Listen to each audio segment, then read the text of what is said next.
சொல்லுங்க love is the loudest sermon. அன்பே உரத்த பிரசங்கமாய் இருக்கிறது. சொல்லுங்க அன்புதான். Love. சத்தமா சொல்லுங்க அன்புதான். Love. சத்தமான பிரசங்கம். Is the loudest sermon. ஆமென்.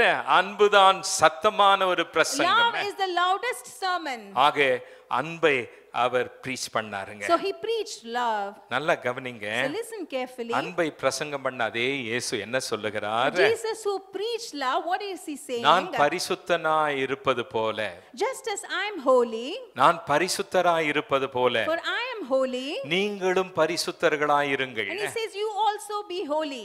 நாங்க சின்ன வயசுல இருக்கும் பொழுது when we were children, எங்க வீட்டுக்கு பக்கத்துல ஒரு பெரிய சர்ச் இருந்தது. and there used to be a big church in our neighborhood. ஒரு பெந்தகோஸ்தே சர்ச் இருந்தது. It was a Pentecostal church. அந்த பெந்தகோஸ்தே சர்ச் மேல பாத்தீங்கன்னா கொட்ட எழுத்துல இந்த வசனம் இருக்கும். In the Pentecostal church, in big words we can see this verse. எவ்வளவு கிலோமீட்டர் தூரத்துல இருந்து அத பார்க்க முடியும். From very long distance also you can see that verse. Be ye holy because I am holy. நான் பரிசுத்தராக இருக்கிறது போல நீங்களும் பரிசுத்தமாய் இருங்கள் என்று. அத பார்த்தாலே நமக்கு ஒரு பயம் வந்துரும். When we look at that, we get that fear and அந்த reverence. சர்ச்சுக்கு உள்ள போனாலே ஒரு பயம் வந்துரும். When we enter the church, we get that reverence. அந்த சர்ச்சில கொட்ட எழுத்துல போட்டிருப்பாங்க. In big words they would have written. நான் பரிசுத்தராய் இருக்கிறது மாதிரி as I am holy, நீங்களும் பரிசுத்தராய் இருங்க. you also be holy. நமக்கு ஐயோ நம்ம பாவிங்கற உணர்வு வந்துரும் பாருங்க. And we get this feeling that we are a sinner. அங்க இருக்கிற ஜனங்கள் எல்லாம் பார்க்கும் பொழுது when we look at the people there, அவங்க மீசையே வச்சிருக்க மாட்டாங்க. they wouldn't be having mustache. மீசை எடுத்துருவாங்க. they would remove the mush. தாடி இருக்காது. they will not be having any இந்த beard. மாதிரி கலர் Dress போட மாட்டாங்க. they wouldn't be wearing any color dress like this. white தான் they இருப்பாங்க. would be in white and white. Be holy because I am holy. நான் பரிசுத்தனாக இருப்பது போல நீங்களும் பரிசுத்தராக இருங்கள். நமக்கு அங்க போனாலே பயம் வந்துருங்க. as soon as we enter, இந்த வசனம் என்ன சொல்லுகிறது? so what is this verse saying? 1 பேதுரு 1ஆம் அதிகாரம் 1 Peter chapter 1 16ஆம் வசனம் என்ன சொல்லுகிறது? verse 16 it says, நான் பரிசுத்தராய் இருக்கிறது for மாதிரி I am holy, நீங்களும் பரிசுத்தராய் இருங்கள். be holy. ஆக நல்லா கவனிங்க. so listen carefully. சொல்லுங்க பரிசுத்தம். say holiness. சத்தமா சொல்லுங்க பரிசுத்தம். holiness. சத்தம் போதாது பரிசுத்தம். holiness முக்கியம். is important. it matters to God. அது தேவனுக்கு மிகவும் முக்கியமானதாக அது இருக்கிறது. முக்கியமானதாக இருக்கிறது. it is very important. அவரை போல நாமும் பரிசுத்தர்களாய் இருக்க வேண்டும். just like him we should also be holy. அப்படி சொல்லிட்டு after saying those நான் words, பரிசுத்தராய் இருக்கிறேன்னு சொல்லிட்டு after saying I am holy, நான் பரிசுத்தன் என்கிறதான ஒரு எண்ணத்தோடு with the thought that I am holy, நான் யாரை என்ன செய்யக்கூடாது? what I shouldn't be doing to others, பாவின்னு சொல்லக்கூடாது. I should not say you are a sinner. உனக்கு விசுவாசம் இல்லைன்னு I should சொல்லக்கூடாது. not say you do not have faith. உனக்கு நம்பிக்கை இல்லைன்னு you do சொல்லக்கூடாது. not have faith. நீ ஆண்டவர் பிள்ளை இல்லைன்னு சொல்லக்கூடாது. I shouldn't say that you are not a child of நீ God. நரகத்துக்கு தான் போறேன்னு I சொல்லக்கூடாது. shouldn't say you will be going to hell. காரணம் நான் பரிசுத்தன்.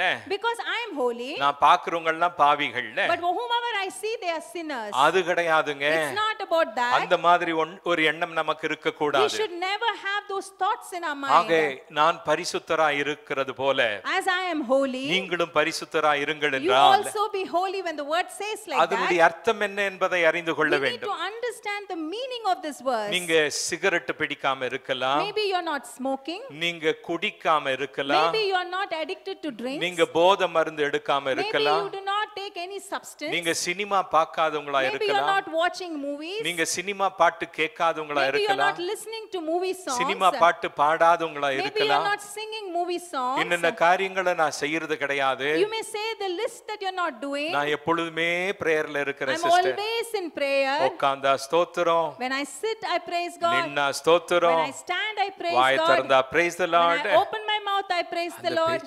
சிஸ்டர் நல்லா இருக்கீங்களா? I say, sister, are you good? எப்படி இருக்கீங்க? How are you doing? Family எப்படி இருக்குது? How is your family? praise the Lord sister. Praise the Lord, sister. Hello இங்க தான் இருக்கீங்களா? Are you all here? அது இல்லங்க. It's not about that. அது holiness That's கிடையாது. not holiness. இன்னும் நின்னா ஸ்தோத்திரம், உட்கார்ந்தா ஸ்தோத்திரம், நடந்தா praise the Lord அதெல்லாம் கிடையாதுங்க. It's not when you stand or you sit or நாலு you walk and hallelujah say போட்டா praise அது the Lord. கிடையாதுங்க. It's not when I say hallelujah that is நம்மள enough. எல்லாம் பார்த்து என்ன சொல்றாங்க? இது அல்லேலூயா கூட்டம்னு They சொல்றாங்க. look at us and say they belong to Alleluia அவங்க gang. அப்படிதான் பாக்குறாங்க. And that is how people look ஏன்னா at நம்ம us. அல்லேலூயாக்கு தான் முக்கியத்துவம் கொடுக்கிறோம். Because we are giving importance to hallelujah. நம்மள பார்த்து என்ன சொல்லணும்? What they should look at us இது and say, அல்லேலூயா கூட்டம் அல்ல. these are not hallelujah கூட்டம். EAGC மக்களை பார்த்து They should look at the people of EAGC. இது அல்லேலூயா கூட்டம் அல்ல, They do not belong to the hallelujah gang. அன்பை சுமக்கிற கூட்டம். This is a people who are love carriers. சொல்லுங்க, அன்பை சுமக்கிற கூட்டம். Say these are the people who are love carriers. ஆக இயேசு பாருங்க, So when you look at நான் Jesus, பரிசுத்தரா இருக்கிறதுனால for I am holy, நீங்களும் பரிசுத்தரா இருங்கன்னு he சொல்றாரு. says you also be holy. அதனுடைய அர்த்தம் என்ன? So what is the meaning of It that? means அப்படி என்றால் be holy because I am holy means நான் பரிசுத்தராக இருக்கிறது போல நீங்களும் பரிசுத்தராக இருங்க set என்று apart சொல்லும்போது for God's purposes. தேவனுடைய நோக்கத்துக்காக பிரித்தெடுக்கப்பட்டவர்கள். சொல்லுங்க, பரிசுத்தம் என்பது, So the holiness means, சொல்லுங்க, பரிசுத்தம் என்பது holiness means தேவனுடைய நோக்கத்தை நிறைவேற்ற பிரிக்கப்பட்டதா இருக்கிறது. set apart for God's purpose. இங்க to கைவை fulfill சொல்லுங்க, that. Put அவருடைய your hands. நோக்கத்தை நிறைவேற்ற, I will fulfill God's அவருடைய purpose. நோக்கத்தை நிறைவேற்ற To fulfill his நான் purpose, பிரித்தெடுக்கப்பட்டவன், I have been set apart. நான் பிரித்தெடுக்கப்பட்டவன். I have been set apart. அவருடைய நோக்கத்தை நிறைவேற்ற To fulfill God's அவர் என்னை purpose, முன்குறித்திருக்கிறார். he chose me. நீங்க சொல்றதெல்லாம் பாவம்னு சொல்லலாம், செய்யறதெல்லாம் இந்த காரியம் எல்லாம் பாவம்னு You may சொல்லலாம். say all these things are sin. நான் இதெல்லாம் செய்யறது கிடையாது, And you may say I'm not doing all those things. அது மேட்டர் கிடையாதுங்க, That is not important. அது மேட்டர் கிடையாது. That's not so important. ஆண்டவருடைய நோக்கத்தை நிறைவேற்றுகிறீர்களா? Are you fulfilling the purpose of God? அதுதான் And முக்கியம்ங்க. that is what is important. What is be holy for I am holy means நான் பரிசுத்தராக இருப்பதை போல நீங்கள் பரிசுத்தராக இருங்கள் என்று it சொல்லும் is பொழுது reflecting his character. அது அவருடைய குணத்தை பிரதிபலிக்கிற ஒரு காரியமாக சொல்லுங்க, இருக்கிறது. அவருடைய குணம் சொல்லுங்களேன். Say his character. சத்தமா சொல்லுங்க, அவருடைய குணம் சொல்லுங்களேன். His character. அவர் பரிசுத்தரா இருந்தாருங்க. He was holy. சமாரியா ஸ்திரியை பார்த்து என்ன செஞ்சிருக்கலாம்? He looked at the Samaritan woman and what he could have done. என்ன செஞ்சிருக்கலாங்க? What he could have done. அவர் பரிசுத்தரா இருக்கிறதுனால Because he was holy, அந்த அம்மாவை பார்த்து, he looked at that woman. நீ ரட்சிக்கப்படணும், You should get நீ ஒரு saved. பாவி, You are a sinner. நீ எத்தனை புருஷனோட வாழ்ந்துட்டு You இருக்கிற, live with so many husbands. அப்படி நல்லா திட்டி போட்டாரா? Did he scold that woman like அப்படி that? இல்லங்க, It's not like that. பரிசுத்தரா இருக்கிறது அப்படி பேசி இருக்கலாம் இல்லங்க. He could have spoken to that woman being a holy ஆனால் God, அவளுடைய தேவையை அறிந்து but he understood the need of that அவளுக்கு woman. தண்ணீரை He கொடுத்தார். gave water to the கரங்களை Samaritan woman. தட்டுங்களே. கையும் களவுமாக ஒரு விபச்சாரியை பிடித்து கொண்டு வந்தார்கள். So red-handedly they got a prostitute and they brought before Jesus. இவங்க எல்லாம் ரொம்ப பரிசுத்த மாதிரி All those people as if they were so அந்த holy. விபச்சாரியை பிடிச்சு கொண்டு வந்தாங்க. They got the prostitute in front of பரிசுத்த Jesus. தேவன் என்ன செஞ்சு இருக்கணுங்க? What the holy God should have done நீங்க there. நல்ல வேலை செஞ்சீங்கப்பா, You have done a good job. கையும் களவுமா பிடிச்சிட்டு கொண்டு You வந்தீங்க. have brought this prostitute நீங்களே red-handed. கல்லெறிஞ்சி கொன்னு போடுங்க. You throw stones upon her and kill her. அப்படி சொன்னாரா? Did Jesus say those என்ன words? சொன்னாருங்க? What did Jesus say? யார் பிடிச்சிட்டு வந்தாங்களோ, Whomever got her உங்களில் red-handed, பாவம் இல்லாதவன் எவனோ anyone who has not committed any sin in அவன் this இந்த அம்மா place, மேல கல்ல let போடட்டும் him சொன்னார். throw the first stone on her. இங்க கை வச்சு சொல்லுங்க, அது அன்புன்னு Say சொல்லுங்களேன். that is love. ஹalleluya. ஆண்டவருடைய கேரக்டர் என்னங்க? So what is the character of God? பரிசுத்தம் எதோடு தொடர்பு இருக்கிறது? So holiness is connected to where? அன்போடு இணைந்து இருக்கிறது. It is connected to love. reflecting God's nature. தேவனுடைய சுபாவத்தை பிரதிபலிக்கிறதாக இருக்கிறது. ஆமென். அது தேவனுடைய சுபாவத்தை It பிரதிபலிக்கிறதா reflects இருக்கிறது. God's nature. ஆக பரிசுத்தம் என்று நாம் சொல்லும் பொழுது So when we say holiness, நாம் அன்பையும் நினைக்க வேண்டும். we need to think about love. காரணம் என்ன? What is the reason? ஆண்டவர் எப்படி சொன்னாரோ, be holy for I am holy. அவர் நான் பரிசுத்தராக இருக்கிறது போல நீங்களும் பரிசுத்தராக இருங்கள் என்று 1 சொல்லும்போது John 4:8 says 1 யோவான் 4:8 சொல்லுகிறது. God is love. தேவன் அன்பாகவே இருக்கிறார். அப்ப ஆண்டவர் இன்னைக்கு இந்த இடத்துல இருந்து பிரசங்கம் பண்ணியிருந்தா என்ன சொல்லி இருப்பாருங்க? So if in this place if God would have spoken, what he could have told? என்ன சொல்லி இருப்பாருங்க? What he would have told? நான் Spoken. அன்பாய் இருக்கிறது போல. Just like I am with love. சொல்லுங்க, நான் அன்பாய் இருக்கிறது போல Just as I am love. நீங்களும் அன்பாய் இருங்கன்னு சொல்லி He would இருப்பாருங்க. say you also be with love. அதான் பிரசங்கம் பண்ணி இருப்பாரு. And that is what he would have preached. ஏன்னா பஞ்சம் அதுல தான் இருக்குங்க. Because there is lack there. அதுதான் குறையா இருக்கு. And that is the lack here. திருமணத்துல அதுதான் மிஸ் ஆகுது. Even in marriages that is what is missed. குடும்பத்துல அதுதான் மிஸ் ஆகுது. In families that is what is சபையில் missing. அந்த அன்பு தான் மிஸ் ஆகுது. In the church it is love that is missing. ஆக இயேசு இந்த இடத்தில் இருந்திருந்தால் Suppose Jesus would have been in this என்ன place, சொல்லி இருப்பார்? what he would have spoken, நான் அன்பாய் இருப்பது போல just like I'm with love, நீங்களும் அன்பாய் you இருங்கள். also be with love. ரெண்டு கரங்களை உயர்த்துவோமா? Let's lift our hands. ரெண்டு கரங்களை உயர்த்துவோமா? ஆண்டவருக்கு சொல்லுவோம், ஆண்டவரே Let's look at God and say, நீர் பரிசுத்தராய் இருக்கிறது போல just as you are holy, நானும் பரிசுத்தனாய் இருக்கேன். I would also be holy. நீர் அன்பாய் இருப்பது போல Just like you are with love, நானும் அன்புள்ளவனாய் I would அன்புள்ளவனாய் also இருக்கேன். be a love என்னை carrier. ஒப்பு கொடுக்கிறேன், And I surrender myself என்னை for விட்டு that. கொடுக்கிறேன். I surrender, God, இயேசுவின் in நாமத்தில் Jesus' name. ஆமென். Amen. நல்ல கவனிங்க.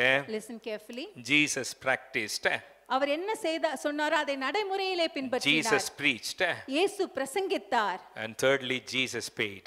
மூன்றாவதாக அவர் விலை கொடுத்தார். ஆமென். சொல்லுங்க, விலை கொடுத்தாருன்னு சொல்லுங்க. Say Jesus paid. சொல்லுங்க, அன்புக்காக, For love's sake, அன்புக்காக for love's sake, இயேசு விலை கொடுத்தார். Jesus paid a price. ஆமென். சொல்லுங்க, விலை கொடுத்தார். Say he paid a price. நான் first morning with our master அந்த prayer meetingல என்ன பிரசங்கம் What பண்ணேன்? did I preach during the first morning with our master prayer? Do not merely say I love you. நான் உன்னை நேசிக்கிறேன் என்று வெறும் வார்த்தையால் நாம் சொல்வது சொல்லுங்க, வெறும் வார்த்தையால் அல்லன்னு சொல்லுங்க. mere words. உன்னை நேசிக்கிறேன் சொல்லி யார்கிட்டயும் சும்மா வார்த்தையால சொல்லாதீங்க. Just with mere words, don't look at anyone and say that I love you. Show it in action. அதை நாம் நடைமுறையிலே காண்பிக்க வேண்டும். Amen. Show it in action. நடைமுறையிலே நாம் அதை காண்பிக்க வேண்டும். Jesus just didn't speak love. அன்பை அவர் பேசுவது மாத்திரமல்ல, He paid for it. அதற்காக அவர் விலை கொடுத்தார். சொல்லுங்க, நான் அன்பை பேச மாட்டேன். I will not just speak love. வெறும் அன்பை வார்த்தையால் பேச I மாட்டேன். will not speak love just with mere words. அன்புக்கு கிரயத்தை விலையை கொடுப்பேன். And I will pay price for that love. ஆமென். அன்புக்கு விலை கொடுப்பேன். I will pay price for that love. John chapter number 15, யோவான் 15வது verse அதிகாரம் number 13. 13வது வசனம். Greater love has no one than this, இதைவிட அதிகமான ஒரு பெரிய அன்பு to கிடையாது. lay down one's life for one's friends. ஒருவன் தன் சிநேகிதருக்காக தன் ஜீவனை கொடுக்கிற அன்பிலும். Amen. Turn to somebody and say, love is a costly affair. பக்கத்துல பார்த்து சொல்லுங்க, அன்பு விலை உயர்ந்த ஒரு காரியம். Turn to somebody and say, love is a costly affair. அன்பு விலை உயர்ந்த காரியமாக இருக்கிறது. அதனால தான் நம்ம பயந்தடிச்சிட்டு ஓடுறோம். And that is why out of fear we run. இந்த அன்பு சமாச்சாரமே வேண்டாம்ப்பா. You say don't need anything about this love. அன்பு காட்டி காட்டி என்ன நமக்கு கிடைச்சது? What did we gain showing so much love? அன்பு அள்ளி கொடுத்து கொடுத்து நமக்கு வலிதான் மிச்சம். After pouring out our love, what are we getting? Only ஏமாற்றம் தான் மிச்சம். Disappointments only are காயம் getting. தான் மிச்சம். So much pain we get by நஷ்டம் showing தான் love. மிச்சம். So much loss by showing love. வியாதி தான் வந்தது. So many diseases we heart get. Attack தான் எனக்கு வந்தது. I got heart attack by showing love. அன்பு காட்டி என்ன சுகம்? What is the point in showing love to அதுதாங்க others? அன்பு. That is what is love. அன்பு வந்து ஒரு காஸ்ட்லி அஃபேரா இருக்கு. அது விலை உயர்ந்த ஒரு காரியமாக இருக்கிறது. The ultimate cost அதுதான் மிக உயர்ந்த ஒரு is விலையாக life இருக்கிறது. itself. அது தன் ஜீவனையே கொடுக்கிற காரியமாக இருக்கிறது. ஆமென். சொல்லுங்க, அன்பு. Love. சொல்லுங்க, அன்பு. Love. அது ஜீவனையே கொடுக்கும் காரியம். It gives its life itself. சும்மா வார்த்தையில சொல்லிட்டு போக Not just முடியாது. by mere words. நீங்க உண்மையா அன்பு காட்டுறீங்கன்னு சொன்னா If you show your love with truly, நீங்க உங்களையே கொடுப்பீங்க. and you would give yourself to that person. இயேசு தன்னையே கொடுத்தார். Jesus gave himself. Jesus proved அதை அவர் நிரூபித்து காண்பித்தார். love through sacrifice. அந்த sacrifice மூலமாக அதை காண்பித்தார். தியாகம் இல்லாமல், மூலமாக.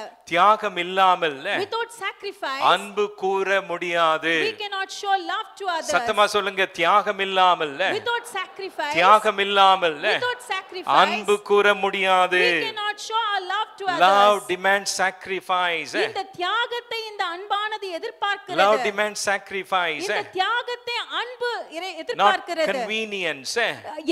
சுகமாக செய்கிற காரியங்கள் கிடையாது. எனக்கு தோணும் போது அன்பு கிடையாது. If I think I will show love, நான் உணரும் போது அன்பு when கிடையாது. I feel I show my நான் love. நல்ல மூட்ல இருக்கும் போது அன்பு கிடையாது. If I in good mood I show love. எனக்கு எல்லாம் இருக்கும் பொழுது அன்பு கிடையாது. If I have everything I show love. அன்பு பாருங்க, But when you look at love, அது சூழ்நிலையை பொறுத்து it அல்ல, does not depend on the circumstances. வசதியை பொறுத்து அல்ல. It does not depend on your convenience. அன்புக்கு எது தேவைங்க? What is important for love? அன்புக்கு தியாகம் தேவைங்க. Love demands sacrifice. Love is a costly affair. அது மிகவும் ஒரு விலை உயர்ந்த காரியமாக இருக்கிறது. Amen. Hallelujah. It lays down pride. அது Love lays down pride. அது அந்த அகங்காரத்தை கீழே எடுத்து போடுகிறது. ஆமென். அன்பு பெருமையை என்ன செய்கிறது? தள்ளி போடுகிறது. It amen. brings down the pride of a person. யாருக்கு பெருமை இருக்கிறதோ Those who have got pride in them, சந்தேகமே இல்லாமல் without any doubt, எது மிஸ்ஸுங்க? what is missing in them? எது மிஸ்ஸுங்க? What is missing in them? பெருமை இருக்கிறவனுக்கு எது மிஸ்ஸுங்க? What is missing in a person full of பெருமை pride? இருக்கிறவளுக்கு எது மிஸ்ஸுங்க? What is missing in a lady who's full of pride? சொல்லுங்கடா, எது miss? What is missing? அன்பு மிஸ்ஸுங்க. There the love is missing. பெருமை இருக்கிறவங்களுக்கு அன்பு miss ஆயிருக்குங்க. For those who are with pride, the love is missed in Love them. is a costly affair. அன்பு என்பது மிக விலை உயர்ந்த ஒரு You should காரியமாக lay down your இருக்கிறது. pride. உங்களுடைய பெருமையை நீங்கள் கீழே You போட should lay வேண்டும். down your ego. உங்களுடைய ஈகோவை நீங்கள் கீழே தள்ள வேண்டும். You should crucify yourself. உங்களையே நீங்கள் சிலுவையிலே அறைந்து கொள்ள வேண்டும். Love is a costly affair. ஆகவே அன்பு மிக விலை உயர்ந்த Turn to காரியம். somebody and say, love is a costly affair. பக்கத்துல பார்த்து சொல்லுங்க, அன்பு மிக It விலை lays உயர்ந்த down காரியம். comfort. அது நம்மளுடைய கம்ஃபர்ட்டை, சுகத்தை கீழே போடுகிறது. ஆமென். சொல்லுங்க, என் சுகத்தை தள்ளும்னு சொல்லுங்களே. Say, it lays down my comfort. அன்பு தன் சுகத்தை விரும்பாது. Love does not seek its own comfort. அன்பு தன் வயிறு நிறைஞ்சா போதும்னு சொல்லாது. Love will not say it's enough, my stomach is full. அன்பு நான் வளர்ந்தா போதும்னு சொல்லாது. Love will not say it's enough if I grow in my அன்பு life. நான் நல்லா இருந்தா போதும்னு சொல்லாது. Love will not say it's enough if I live good in my அன்பு என்ன life. செய்கிறது? What would love do? எல்லா சுகத்தையும் இரண்டாம் இடத்தில் வைக்கிறது. It would put all the comfort in the second Turn place. to somebody and say, love is not cheap. சொல்லுங்க, love is not cheap. அன்பு மலிவானது அல்ல. Love is not cheap. சத்தமா சொல்லுங்க, அன்பு மலிவானது அல்ல. Love is not cheap. அதனால தான் அன்பு காட்டுறவனுக்கு வலி அதிகம். And that is why the one who shows love experiences more pain. சத்தமா சொல்லுங்க, அன்பா இருக்கிறவனுக்கு வலி அதிகம் Say, சொல்லுங்க. the one who shows love has more pain. அன்பா இருக்கிறவனுக்கு காயம் அதிகம். The one who shows love is hurt more. அன்பா இருக்கிறவனுக்கு ஏமாற்றம் The அதிகம். one who shows love faces disappointment. அன்பில்லாதவனை குறித்து நீங்க என்ன சொன்னாலும் அவன் கேர் பண்ண மாட்டான். The one who is without love, whatever you say, he's not going to be bothered அவன் about என்ன it. பத்தி என்னன்னா சொல்லிட்டு You போகட்டும் pass. continue to say whatever you want. காரணம் அவனுக்கு அன்பு கிடையாது. Because he does not have love in his heart. யாருக்கு ஒண்ணு செஞ்சிருக்க He மாட்டான். wouldn't have done anything to anyone. எந்த தியாகமும் செஞ்சிருக்க He மாட்டான். wouldn't have sacrificed anything. ஒரு கப்பல் எனக்கு தெரிஞ்ச எனக்கு சொன்னாங்க, இந்த கப்பல் இந்த இடத்துல இருக்கறாங்கன்னு சொல்லி. This couple is there in this place. வேற ஸ்டேட்ல இருந்து And வந்தாங்க. they had shifted from another state. ரெண்டு பேரும் highly qualified. And both of them are highly நல்லா qualified. படிச்சு பட்டம் பெற்றவங்க. And they have studied well and they have got degrees. வேலையே கிடையாது. But they didn't have a job. பெங்களூருக்கு வந்து வேலை தேடினாங்க. They came to Bangalore searching a job, but they couldn't find a job. பல மாதம் வேலை கிடையாது. Many months together they did not have இருந்த job. காசெல்லாம் செலவு பண்ணிட்டாங்க. Whatever money they had, they spent. அடுத்து என்ன சாப்பாட்டுக்கு வழி கிடையாது. And they didn't have money even to have food. ரெண்டு பேர் அந்த அளவுக்கு டிப்ரெஷன்ல And இருந்தாங்க. both of them were in great depression. குழந்தை கிடையாது. They didn't have a child. எனக்கு சொன்னாங்க, பாஸ்டர் இந்த மாதிரி ஒரு கப்பல் And இருக்குறாங்க. they told me, Pastor, there is a couple like this. அவங்கள தொடர்பு கொண்டு And I contacted them. அவங்களுக்கு For them, தேவையான எல்லா ரேஷன் பொருட்களையும் வாங்கி we purchased and we gave all the necessary பர்சனலா items. கொண்டு போய் அவங்களுக்கு And கொடுத்து personally we visited and we gave them. கையில காசு கொடுத்து Gave money to her, to them. ஆயிரக்கணக்கில் காசு கொடுத்து Thousands of money we நீங்க gave to them. சாப்பிடுங்கன்னு And சொல்லி we told you, please have food. சர்ச்சுக்கு வந்துட்டாங்க. And they came to the church. சர்ச்சில் ஜாயின் பண்ணிட்டாங்க. They joined our church. High influence பண்ணி அவருக்கு ஃபர்ஸ்ட் வேலை வாங்கி Through கொடுத்தேன். a high influence, we got a job for that man. அடுத்து இன்னொரு சர்ச்சில் இருக்கிற இன்னொரு மெம்பர் மூலமாக இன்னொரு அந்த அம்மாக்கு வேலை வாங்கி Through கொடுத்துட்டேன். another member, we got the job for the wife too. கொஞ்சம் கொஞ்சமா சர்ச்சுக்கு வந்து நல்ல இன்வால்வ் ஆனாங்க. They started involving in church. மியூசிக்ல கூட அவங்களுக்கு வாய்ப்பு கொடுத்தோம். And we gave them opportunity to be in the music கொஞ்ச நாள் band. கழிச்சு வராம போயிட்டாங்க. After some days, they stopped coming to the church. விசாரிச்சோம்.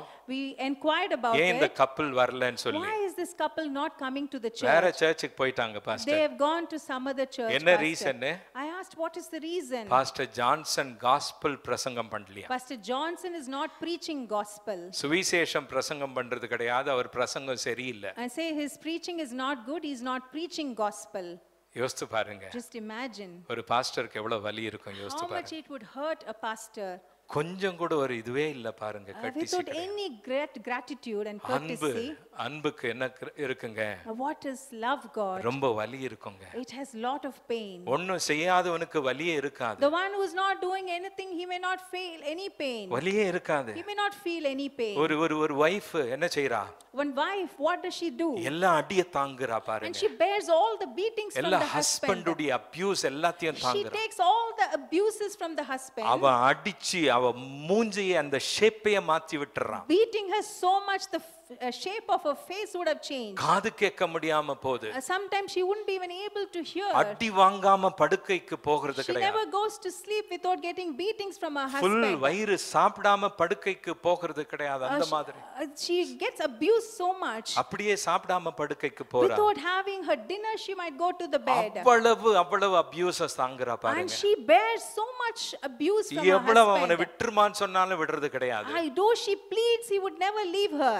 நீ விட்டு டிவோர்ஸ் பண்ணுன்னு சொன்னாலும் பண்ண And மாட்டேங்கிறா. even when we say this, divorce that person, she wouldn't do that. காரணம் என்ன? What is the அந்த reason? அன்பு தாங்க. It's because of ஒரு that நாள் love. என் புருஷன் திருந்துவான். One day my husband would ஒரு change. நாள் என் புருஷனுக்கு சுகம் கிடைக்கும். One day my husband would get healed. அதே மாதிரி தான் புருஷர்கள். And that is the same way husbands also. என்ன மாதிரி மனைவி பாருங்க. See the nature of the wife. Control பண்ற மனைவி. A wife who controls everything. nagging மனைவி. A nagging wife. அந்த அளவுக்கு புருஷனை ஆட்டி படைக்கிற ஒரு விச் கிராஃப்ட் மாதிரி. She behaves like a witch to the husband. ஐயோ pastor. And the man says, எங்க pastor, புருஷன் பேசுறத வச்சு நீங்க நம்பிடாதீங்க pastor. don't go by what my wife speaks, வீட்ல pastor. எங்களுக்கு தான் தெரியும் அவன் என்ன மாதிரி மிருகம்னு சொல்லி. We only know what kind of an animal behavior he அவனெல்லாம் has. ஊழியத்துல யூஸ் பண்ணாதீங்க Do pastor. not use him in the ministry, pastor. உங்களுக்கு தெரியாது. You do not know about it. அந்த வைஃப் சொல்லுவா. And that wife would say, எங்க புருஷனை பத்தி தெரியாது. you do not know about my husband. Husband சொல்லுவா. Husband would say, ஐயோ எங்க வைஃபா பாஸ்டர். my wife, pastor. உங்களுக்கு தெரியாது. You do not know about அவ my வாயை wife. திறந்தான்னு சொன்னா If she opens her mouth, Periyar டேமை திறந்து விட்ட it's மாதிரி. like opening up the Periyar Dam. Mysore டேமை திறந்து It's விட்ட like மாதிரி. opening the Mysore Dam. இந்த டேமை திறந்தான்னு சொன்னா If she opens up a dam, அது மூடுறது கஷ்டம் it's pastor. very difficult to close the dam. பேசிட்டே வாயாடிட்டே இருப்பா She would pastor. continuously argue and keep on சர்ச்சில் talking போனா about. ஏஞ்சல் மாதிரி இருக்கா When she pastor. goes to the church, she's like an angel, pastor. வீட்டுக்கு வந்து பாருங்க But when she comes back home, ஒரு ராட்சசி pastor. she is one Rakshasi. அந்த முடியெல்லாம் விரிச்சிட்டு பேசுறா பாருங்க pastor. She let loose her hair and she talks so much. ஓ எத்தனை பிசாசு பிடிச்சிருக்கோ I தெரியாது. do not know how many ஆனால் evil spirits are upon her. அதை எல்லாம் தாங்கி வாழ்றான் பாருங்க. After bearing all those things, this husband continues அந்த to மாதிரி live. ஹஸ்பண்டுங்க இருந்தா நீங்களே உங்க முதுக தட்டிக்கங்க இப்போ. If you are a husband like that, pat அந்த மாதிரி yourself. வைஃப்ஸ் இருந்தா நீங்களே உங்க முதுக If there தட்டிருங்க. are wives like that here, pat yourself. அன்பு என்ன செய்கிறது? So what does love do? அன்பு அது வீக்னஸ் கிடையாது. It's not a weakness. It is not weakness. It's not a weakness. இந்த இடத்துல பாருங்க. So if you look at this place, Love that lasts will always cost something. கடைசி வரை இருக்கிற அன்புக்கு ஏதோ ஒரு விலை கொடுத்தே ஆக வேண்டும். ஆமென். நிலைத்திருக்கிற அன்பு. The love which lasts forever. நீங்க அன்பு மாறவே கூடாது pastor. You may say my love should never change. என்னானாலும் மாறக்கூடாது. Whatever happens, my love should not அப்படி change. நீங்க சொல்றீங்களா? If you say those words, நீங்க ரெடியா இருக்கணும். you be ready for it. எதை கொடுக்கிறதுக்கு? What to give? சொல்லுங்க விலை கொடுக்க ஆயத்தமா இருக்கணும் You should சொல்லுங்க. be ready to pay a price சத்தமா for சொல்லுங்க that. விலை கொடுக்க ஆயத்தமா You should இருக்கணும். be ready to pay the cost விலை for கொடுக்க that. ஆயத்தமா இல்லன்னு சொன்னா If you're not ready to pay the cost for நீங்களும் that நானும் love, அன்பை சுமக்கிறவர்களா இருக்க முடியாது. we cannot be love carriers. நான் விலை கொடுக்க ஆயத்தமா இல்லன்னு If சொன்னா I'm not ready to pay the price, 34 வருஷம் இந்த இடத்துல ஊழியம் பண்ண முடியாது. I wouldn't be able to do the ministry for the last எத்தனை 34 துரோகம், years. How many betrayals, எத்தனை பேச்சுகள், how many talks, எத்தனை காரியங்கள், how many different things, எத்தனை முதுகை குத்துகிற how காரியங்கள். many people who betrayed me. இப்படி எல்லாம் என்ன சகிச்சிட்டு போறோம் பாருங்க. And we bear all these things and we move மீண்டும் forward. மக்களை நேசிக்கிறோம் பாருங்க. Again we show love to the people. Turn to somebody and say love is a costly affair. சொல்லுங்க அன்பு விலை உயர்ந்த பக்கத்துல பார்த்து சொல்லுங்க love is a costly affair. அன்பு விலை கொடுத்து If you and I want to be a love carriers, நீங்களும் நானும் அன்பை அன்பை சுமக்கிறவர்களாக இருக்க we வேண்டும் should be என்றால் willing to pay the price. அதற்குண்டான விலையை கொடுக்க நாம் ஆயத்தமாக இருக்க That's வேண்டும். costly love. அதுவே காஸ்ட்லி லவ்வாக இருக்கிறது. Romans chapter number 5, ரோமர் 5வது அதிகாரம் verse number 8. 8வது வசனம். But God demonstrates his own love for us in this. நம்மேல் வைத்த தமது அன்பை இப்படியாக அவர் விளங்க பண்ணுகிறார். While we were still sinners, நாம் பாவிகளாக இருக்கையிலே Christ died for us. கிறிஸ்து நமக்காக மரித்தார். இங்க கை வச்சு சொல்லுங்க, நான் பாவியா இருக்கும் பொழுது. Say that while I was a sinner. சத்தமா சொல்லுங்க, நான் பாவியா இருக்கும் பொழுது. While I was a sinner. நீதிமானா இருக்கும் பொழுது அல்ல. Not when I was righteous. பரிசுத்தவானா இருக்கும் பொழுது அல்ல. Not when I was holy. ஜெப வீரனா இருக்கும் பொழுது அல்ல. Not when I was a prayer warrior. என்ன விசுவாசம் உள்ளவனா இருக்கும் போது அல்ல. Not when I had full faith. இங்க கை வச்சு சொல்லுங்க, நான் பாவியா இருக்கும் பொழுது. Say when I was a sinner. இயேசு என்னில் அன்பு கூர்ந்தார். Jesus showed his love to me. Hallelujah. Love pays the price even when it is undeserved. நமக்கு தகுதி இல்லாதவர்களாக இருக்கும் பொழுது கூட அன்பு விலையாக கொடுக்கப்படுகிறது. இந்த ஆளுக்கு தகுதி, இந்த அம்மாக்கு தகுதின்னு சொல்லி காட்டுற அன்பு கிடையாதுங்க. If you show love saying this or that person deserves, then that is not love. இயேசு அப்படி அன்பு செலுத்தி இருந்தா, in case Jesus would have shown that kind of இந்த இடத்துல நானும் இருக்கிறதுக்கு சான்ஸே இல்லைங்க. There is no chance for me to be here in this நான் place. நல்லவங்கிறதுக்காக இயேசு என்ன நேசிக்கல. Jesus did not love me because I am good. நான் நீதிமான்ங்கிறதுக்காக இயேசு நேசிக்கல. Jesus did not love me because I am righteous. நான் பரிசுத்தவான்ங்கிறதுக்காக இயேசு நேசிக்கல. Jesus did not love me because I am holy. நான் பாவியா இருக்கும் பொழுது While I was a sinner, என் நேசர் என்னை நேசித்தார். my Jesus loved me. அநாதி சிநேகத்தால் என்னை நேசித்தார். He loved me with his everlasting love. Amen. 1 John chapter number 3 verse number 16. 1 யோவான் 3:16. This is how we know what love is. இதுதான் அன்பு என்பதை இப்படியாக நாம் அறிந்து கொள்கிறோம். Jesus Christ laid down his life for us. அவர் தம்முடைய ஜீவனை நமக்காக கொடுத்ததினாலே. அதோட நிப்பாட்டாதீங்க. Don't stop there. திருப்பி படிக்கலாமா? Let us read it again. This is how we know what love is. அன்பு இன்னதென்று நாம் எப்படியாக அறிந்திருக்கிறோம். Jesus Christ laid down his life for us. அவர் தம்முடைய ஜீவனை நமக்காக கொடுத்ததினாலே. அடுத்து என்னங்க? What is next? We ought to lay down.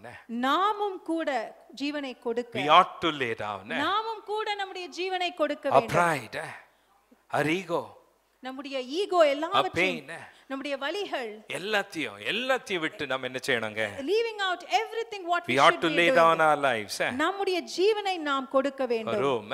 யாருக்காக? For our brothers and sisters. நம்முடைய சகோதர சகோதரிகளுக்காக. Amen. Praise the Lord. First service முடிஞ்ச பிறகு மீடியால சொன்னாங்க, ரொம்ப அன்பு ஆழமா போயிட்டே இருக்கு பாஸ்டர்னு சொன்னாங்க. Say love is going so deep, pastor. நீங்க ஒரு சண்டே மிஸ் பண்ணாதீங்க. So please do not miss even ஓடிராதீங்க. இது ரொம்ப காஸ்ட்லி அஃபேர், வேண்டாம் இந்த வம்பு. Don't run away saying this is a costly affair and I don't need it. இப்போ தீர்க்கதரிசனம் சொல்றேன் பாருங்க. I tell a prophecy right now. சொல்லட்டா? Shall I say the prophetic words? Ready? Green shirt, green t-shirt. God is going to open a door. தேவன் உங்களுக்கு ஒரு கதவை திறக்க போகிறார். உங்களுக்கு விசா கிடைக்க போகுது. America visa. ஏன்னா அதான் இப்ப டிமாண்ட் ரொம்ப. அமெரிக்கா விசா கிடைக்க போகுது. You are going to get a visa. America visa கிடைக்க போகுது. ஹலோ, இதுக்கு தான் இன்னைக்கு மக்கள் ஓடுறாங்க. And people run and for these kind of prophecies. அங்க white shirt there. ஆண்டவர் உங்க கடன் எல்லாம் அப்படியே கேன்சல் பண்றாங்க. God is cancelling all your debts. யோ, கடனை கேன்சல் பண்றது கடன் கொடுத்தவன்யா. The one who is giving money, he should only cancel it. ஆண்டவர் கேன்சல் பண்றார். எப்படி இதா சாத்தியம்? யோசிச்சு பாருங்க. How can people say such prophecies? இதெல்லாம் EAGC ல கிடையாதுங்க. All these things are not there in EAGC. நான் prophecy சொல்லணும்னா, if I have to tell a prophecy, அந்த white shirt, the white shirt, அந்த red shirt, அந்த black shirt, the black shirt, அந்த yellow chudidar, the yellow chudidar, நீங்க எழும்புங்க. You all stand up. உங்க அன்பு சுமக்கிறவராய் கர்த்தர் எழுப்புவார். God is going to rise you up as a love carrier. இன்னைக்கு தேவை அதுதாங்க. That is the need. That's the need of the hour. அதுதான் இன்றைக்கு தேவையாக இருக்கிறது. அதனால ஓடிராதீங்க, சர்ச்சை விட்டு ஓடிராதீங்க. என்னடா வம்பா போச்சு இந்த ஆளு அன்புன்றான். This person continues to talk about love. என்ன கிரயத்தை செலுத்துங்கறான். Say you pay the price. நான் கொடுத்து சோர்ந்து போயிட்டேன். Giving I've got very tired. So நீங்க சோர்ந்து போகாதீங்க. So don't get weary. நீங்க அன்பை காட்டும் பொழுது, when you show your love, பிறரை தாங்கும் பொழுது, when you support others, அவர் உங்களை தாங்குவார். and he would support you. அவர் உங்கள் மீது அளவுக்கு அதிகமாக அன்பை காட்டுவார். And he would show his abundant love on you. Love that costs nothing. எதற்கும் விலை இல்லாமல் போகும்பொழுது is அன்பு not இருக்கு. Christ like love. அது இயேசு கிறிஸ்துவை போன்ற அவருடைய அன்பு கிடையாது. விலை கொடுக்காத ஒரு அன்பு, The love that costs nothing. விலை கொடுக்காத ஒரு அன்பு, The love that costs nothing. விலை இல்லாத ஒரு அன்பு The love which costs nothing. கிறிஸ்துவின் அன்பை போல அல்ல. It is not Christ like love.